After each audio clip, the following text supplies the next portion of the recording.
Hi friends, எல்லாருக்கும் வணக்கம். நான் தான் ரேஷ்மா. இன்றைக்கி நம்ம சேனலில் வந்து ஒரு சூப்பராக ஊறுகாய் ரெசிபி தான் பார்க்க போகிறோம். அது வந்து லெமன் ஊறுகாய் சூப்பராக இருக்கும். வாங்க எப்படி செய்கிறதுன்னு போய் பார்க்கலாம். இது லெமனு நான் வந்து ஊருக்கு போயிருந்தேன். எங்கள் வீட்டு முன்னாடி, அம்மா வீட்டு முன்னாடி எலுமிச்சை மரம் இருக்குது. அவங்க தான் இந்த ஊறுகாய் கொடுத்தாங்க. இந்த லெமனை வந்து நான் கழுவிட்டு வெயிலில் ஒரு 4-5 மணி நேரம் அப்படியே வச்சுட்டேன்.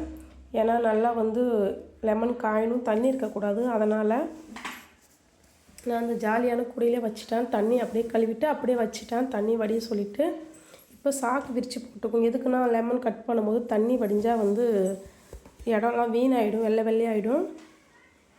நல்லா காஞ்சிருச்சு. இதுவுமே ஒரு சந்தேகத்துக்கு நம்ம நல்லா ஒரு துண்டு வச்சு நல்லா தொடச்சி நம்ம எடுத்துக்கலாம்.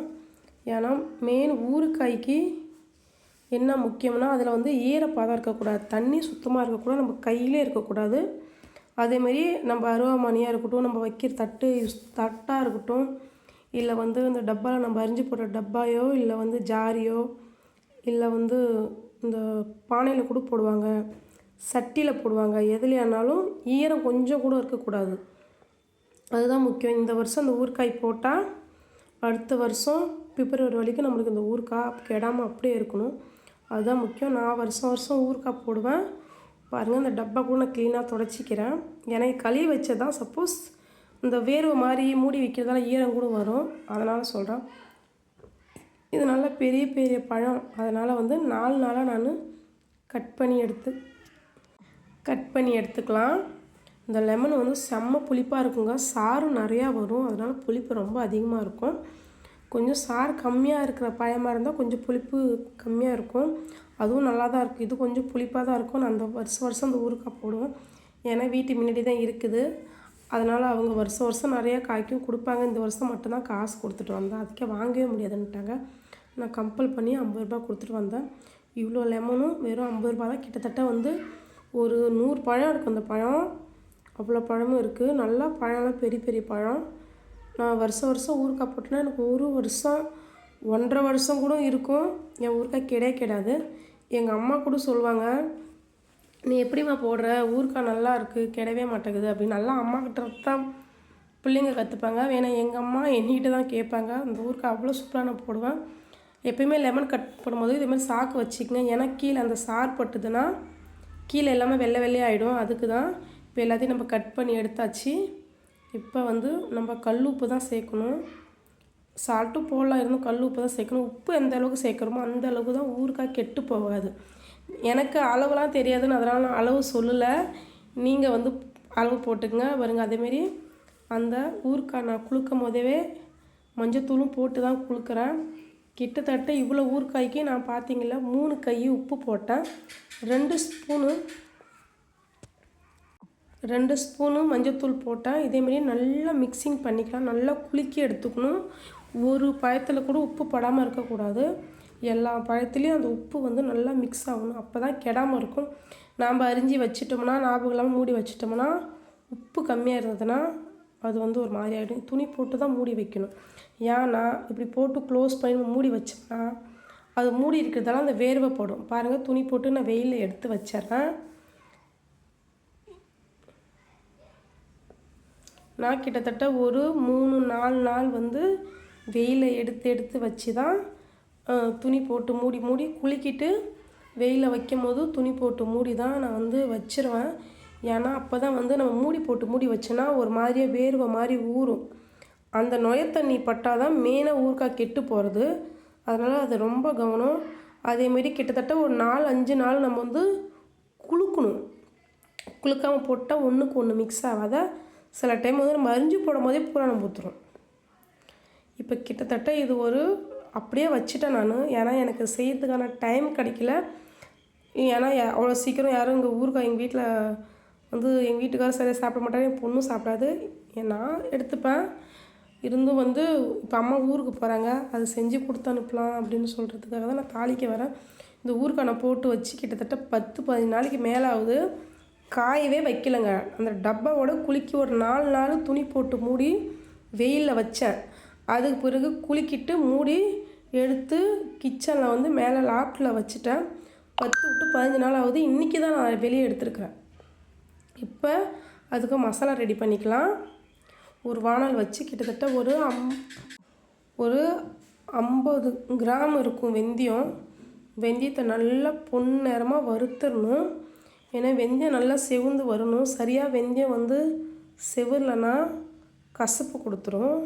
அதனால் வெந்தயம் வந்து நல்லா செவந்து பொன்னிறமாக செவந்து வரணும் வெந்தயம். அப்போ தான் ஊறுகாயும் நல்லா கெடாமல் இருக்கும். நமக்கும் சாப்பிட வெந்தயம் போட்ட டேஸ்ட்டே தெரியாது. பாருங்கள் எந்த அளவுக்கு ப்ரௌன் ஆகிடுச்சின்னு. அதுக்காக ரொம்ப கறிக்கிடக்கூடாது. இதுதான் திட்டம். இப்போ அள்ளி வேறு பாத்திரத்தில் மாற்றி எடுத்துக்கலாம். ஆற வைக்கணும். அடுத்ததாக வந்து கடுவும் கிட்டத்தட்ட ஒரு 50 கிராம் தான் நான் எடுத்துக்கிட்டேன். அது தனியாக நான் எடுக்கலை. உளுந்து இருந்தால் கெட்டுரும்பாங்க. வேணாம், என் ஊறுகாய் கெடாத நான் எடுக்கலை. கிட்டத்தட்ட 1 வருஷம் வரைக்கும் இந்த ஊறுகாய் கெடாமல் தாங்க இருக்கும். நான் வருஷம் போட்டுட்ருக்கேன் அந்த ஊறுகாய். என் தங்கச்சிக்கு 2 பேர்த்துக்கு கொடுத்து அனுப்புவேன், அம்மாவுக்கு கொடுத்து அனுப்புவேன், பக்கத்தில் தெரிஞ்சவங்களுக்கும் கொடுப்பேன். எல்லாமே சொல்லுவாங்க நல்லாயிருக்கும் ஊறுகாய், எப்படிங்க செய்கிறீங்க, கெடவே மாட்டேங்குது, நாங்களாம் செஞ்சால் புராணம் பொத்துறது அப்படிம்பாங்க. நம்ம செய்கிற பக்குவத்தில் தான் இருக்குது. அதேமாரி கடுகு நல்லா பொன்னிறமாக பொரித்து எடுத்துக்கலாம். கடுகு பாருங்கள் நல்லா வெடிக்குது. ஏன்னா வெந்தயமும் கசப்புள்ள பொருள், கடுவும் கசப்புள்ள பொருள். அதை ஒழுங்காக நம்ம வறுக்காமல் எடுத்துட்டா கசப்பு கொடுத்துரும். எனக்கெல்லாம் கசப்பு பிடிக்கும், நான்லாம் சாப்பிட்டோம். சில பேர் வந்து இப்போ எங்கள் வீட்டுக்கெல்லாம் சாப்பிட மாட்டாரு, என் பொண்ணும் சாப்பிடாது. அதனால் வந்து சில பேர் வந்து கசக்குதுன்னு எடுத்துக்க மாட்டாங்க. நான்லாம் வெந்தயத்தை அப்படியே வாயில் போட்டுப்பேன். அதனால் எனக்கெல்லாம் பிடிக்கும்.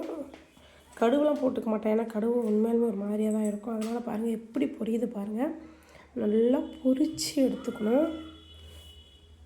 கடுகும் சரி வெந்தயமும் சரி நல்லா பொரியணும்.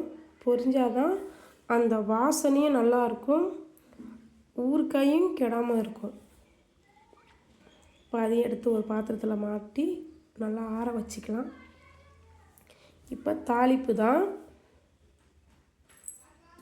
ஊறுகாய்க்கு நல்லெண்ணெய் தான் ஊற்றுவாங்க. ஏன்னா எனக்கு கொஞ்சம் அர்ஜென்ட்டு, அம்மா ஊருக்கு போகிறதால என்னால் கடையில் போய் வாங்க முடியல. வீட்டில் இருந்த வந்து கோல்டு வினர் வச்சு தான் நான் இன்றைக்கி தாளிக்கிறேன். நீங்கள் நல்லெண்ணெய் ஊற்றி கண்டிப்பாக தாளிங்க.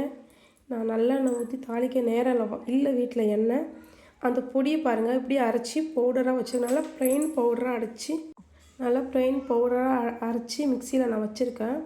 நல்லா ஓட்டிடுங்க. அது நல்லா வறுபட்டது இல்லையா, நல்லா வந்து அதுவே நல்லா பவுடராகிடும். அப்போ தான் ஊறுகாவுக்கு சாந்து நல்லா கிடைக்கும். எண்ணெய் கொஞ்சம் சூடு ஏறட்டும். நான் தான் சொல்லிவிட்டேன், நான் கோல்டு வினர் வச்சு தான் தாளிக்கிறேன். நீங்கள் கண்டிப்பாக நல்லெண்ணெய் ஊற்றி தாளிச்சிக்கங்க. கடுகு போட்டுக்கலாம். நான் கடுகு போட்டு தான் ஊறுகாய் தாளிப்பேன். எனக்கு கடுகு போட்டு தாளித்தா பிடிக்கும். மாங்காய் ஊறுகாயும் நான் உங்களுக்கு செஞ்சு அடுத்த மாங்காய் சீசன் தான். இப்போ லெமன் ஊறுகாய் போட்ட பிறகு மாங்காய் ஊறுகாய் செஞ்சு காமிக்கிறேன். எனக்கு லெமன் ஊறுகாய் பிடிக்கும் மாங்காய் ஊறுகாயோட. அதனால் எப்போவுமே நான் செஞ்சு ஸ்டோர் பண்ணி வச்சுப்பேன். லெமன் ஊறுகாய் அதிகமாக செய்வேன், மாங்காய் ஊறுகாய் கொஞ்சம் கம்மியாக தான் செய்வேன். மாங்காய் ஊறுகாய் ரெசிபி யாருக்காவது வேணும்னா கமெண்ட்டில் போடுங்க. நான் கண்டிப்பாக வந்து உங்களுக்கு மாங்காய் ஊறுகாய் ரெசிபி நான் காமிக்கிறேன். நீங்கள் நம்ப மாட்டீங்க, நான் சப்போஸ் வீடியோ ரெகுலராக போட்டிருந்தால் அடுத்த வருஷம் இந்த ஊறுகாய் எடுத்து காமிக்கிறேன் பாருங்கள்.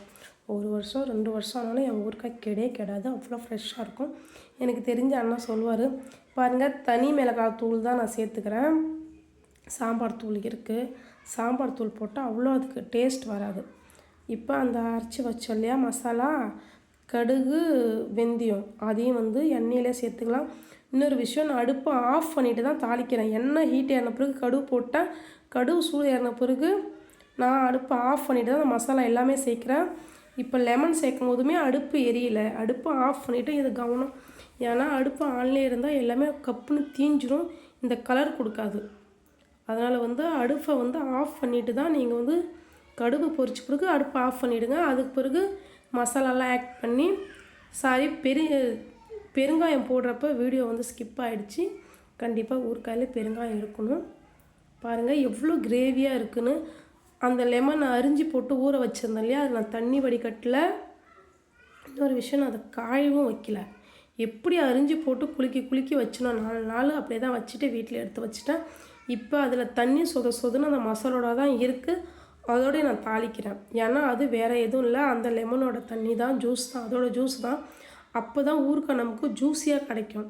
வெயிலில் காய வச்சு சில பேர் பண்ணுறாங்க, வெயிலில் காய வச்சு எடுத்து அந்த ஊறுகாய் அவ்வளோ சாஃப்டாக இருக்காது. இது கடையில் வாங்குகிற அதே மாதிரி நல்லா அப்படியே கையில் எடுத்தால் பிச்சு வரும். ரொம்ப குழக்கும், ரொம்ப சாஃப்டாக இருக்கும். வெயிலில் நீங்கள் ஓப்பன் பண்ணி காய வைக்கிறங்கிற அவசியமே கிடையாது. நான் அப்படியே அந்த தண்ணியோடய பார்த்தீங்களா அப்படியே டப்பாவோட கொட்டி தான் நான் அந்த ஊறுகாய் தாளித்தேன். நல்ல வந்து புளிப்பு, நல்ல டேஸ்ட்டு. நீங்களும் கண்டிப்பாக ட்ரை பண்ணி பாருங்கள். சேனலை பிடிச்சிருந்தா லைக் பண்ணுங்கள், சப்ஸ்கிரைப் பண்ணுங்கள். உங்களுக்கு ஏதோ டவுட்டாக இருந்தால் கமெண்ட் பண்ணுங்கள். தேங்க்யூ ஃப்ரம் வாட்சிங் ஃப்ரெண்ட்ஸ்.